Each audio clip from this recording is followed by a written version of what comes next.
Oke, akan kita coba selesaikan suatu soal ya yang bisa menggambarkan nanti mungkin bisa dibilang kelemahannya dari kuadrat kedua ruas, dan juga bisa dibilang kalau misalkan kalian nggak cermat dalam mendefinisikan nilai mutlak bakal timbul kesalahan gitu ya. Oke, kita akan coba bahas. Ini contoh soalnya sudah ada. Jadi misalkan kita akan selesaikan menggunakan kuadrat kedua ruas. Jadi ini kita akan kuadratkan semua.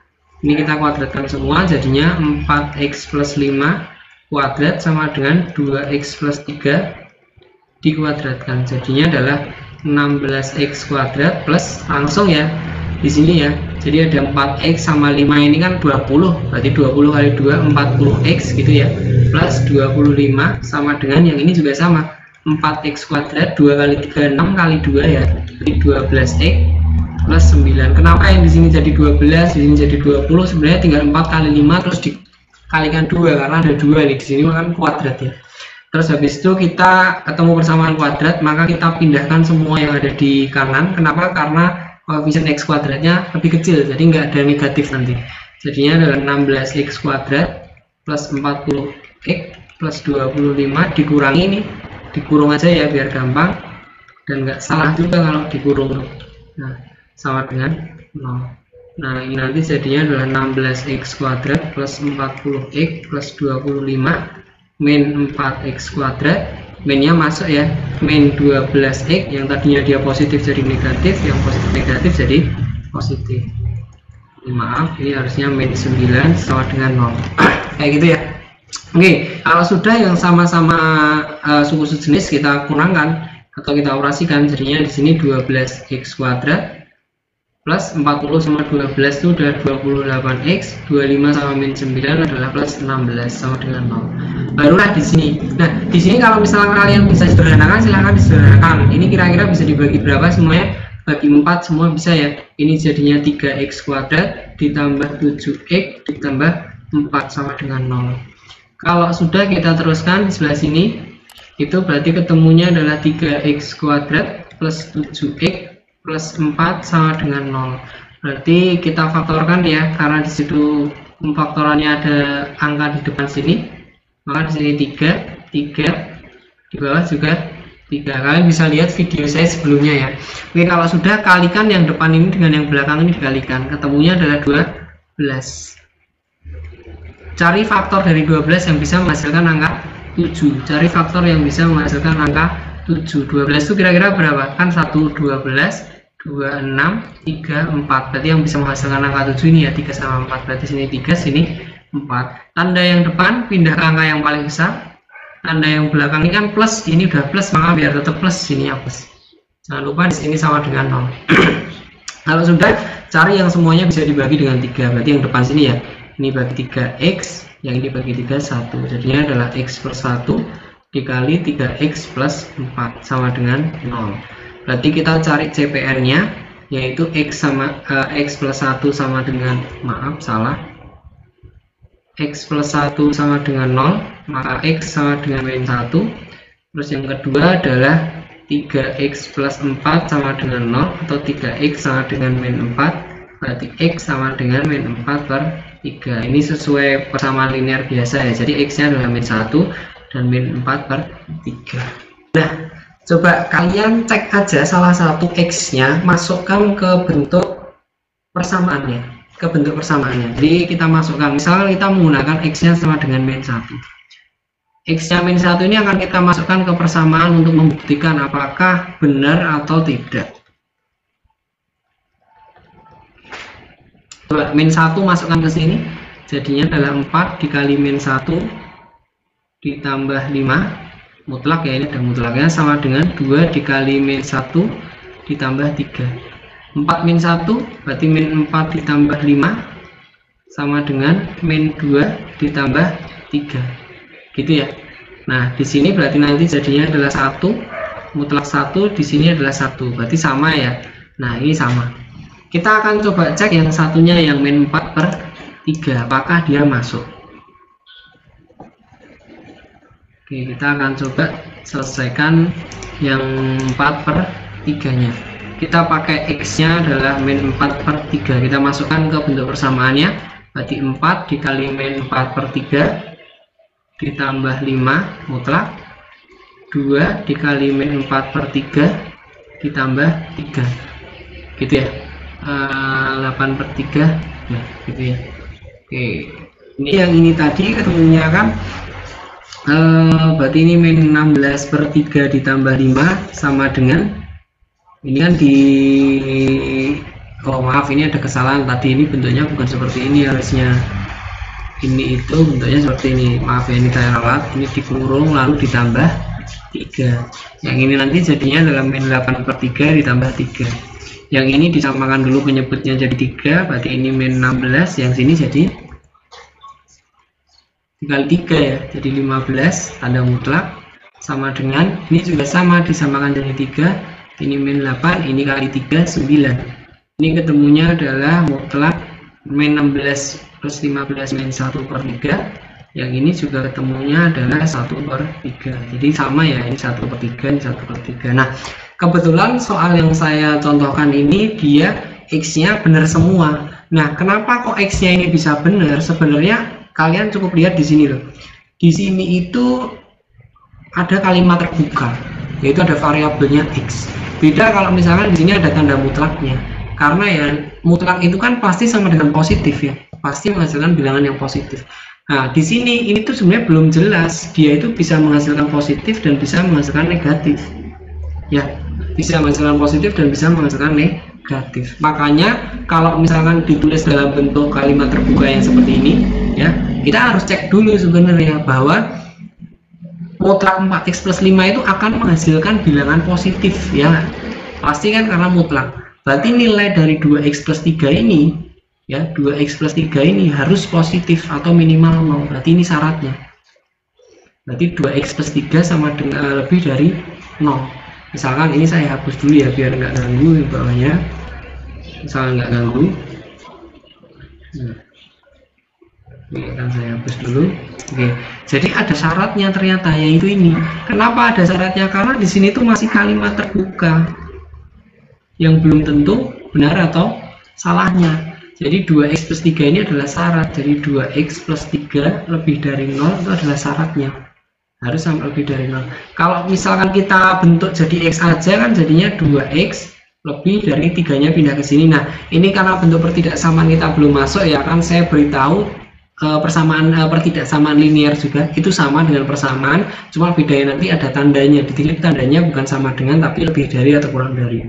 Ini jadi min 3, berarti ini x lebih dari min 3/2, berarti x nya itu lebih dari min 3/2 atau min 1,5, berarti nilai x nya harus lebih dari itu. Nah kita akan cek coba tadi jawabannya apa, x nya itu sama dengan 1 dan x nya sama dengan min 4/3. Syaratnya itu x lebih dari min 1,5, berarti kalau lebih dari min 1,5 itu kan yang lebih besar daripada min 1,5. Min 1 ya, min 1 sama min 1,5 besar atau kecil? Lebih besar, berarti ini masuk, makanya dia benar. Min 4/3 sama min 4/3 itu kan kalau dalam desimal jadinya min 1,333 ya, berarti min 1,33 sama min 1,5 besaran mana? Besaran min 1,33 ya, makanya dia juga benar. Tapi nanti bisa jadi suatu soal itu di sini itu ya, di sini ini dia itu syaratnya itu kontradiksi sama ini, sama x yang di sini. Jadi x yang di sini itu bisa nggak sesuai, misalkan ini lebih dari loh, kok ini malah kurang dari, maka biasanya nanti bentuk yang seperti itu tidak punya penyelesaian. Saya beri contoh misalkan ya, saya kasih contoh lagi, ini saya hapus dulu.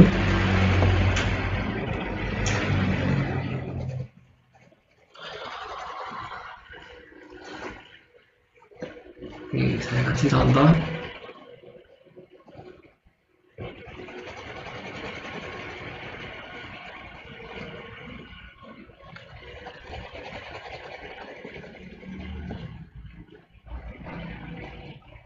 Saya kasih contoh dulu. Nah, contohnya seperti ini. Misalkan saya punya soal 3x plus 5 mutlak sama dengan 2x plus 3.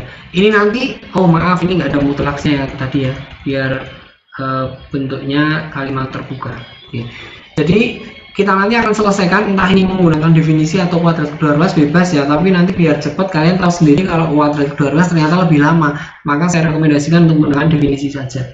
Oke, di sini ada kalimat terbuka yang dia itu nggak tahu ya, kita nggak tahu bahwa ini nanti nilainya atau positif atau negatif. Yang jelas 3x plus 5 ini harus positif ya, berarti ini nilainya harus positif, berarti dia syaratnya adalah 2x plus 3 ya, harus lebih dari sama dengan 0. Berarti nanti di sini 2x harus lebih dari min 3, berarti x lebih dari min 3 per 2. Ini syaratnya sama kayak yang tadi. Bedanya cuma di awalnya ini beda. Oke, akan kita coba ya di sini ya. Kita akan definisikan saja di sini nanti. Kita pakai definisi ya. Kita pakai definisi saja. Jadinya kalau misalkan pakai definisi kan kita nanti tinggal membuat definisi positif dan definisi negatif. Yang positif dulu jadinya 3x plus 5 sama dengan 2x plus 3. Berarti ini pindah ke sini ya. Jadinya 3x min 2x sama dengan 3 min 5, karena positif pindah jadi negatif. Ini x sama dengan min 2. Oke. Lalu ada definisi yang negatif. Negatif berarti 3x plus 5, yang belakang ini tinggal dinegatifkan ya. Berarti jadinya min dalam kurung 2x plus 3. Berarti 3x plus 5 sama dengan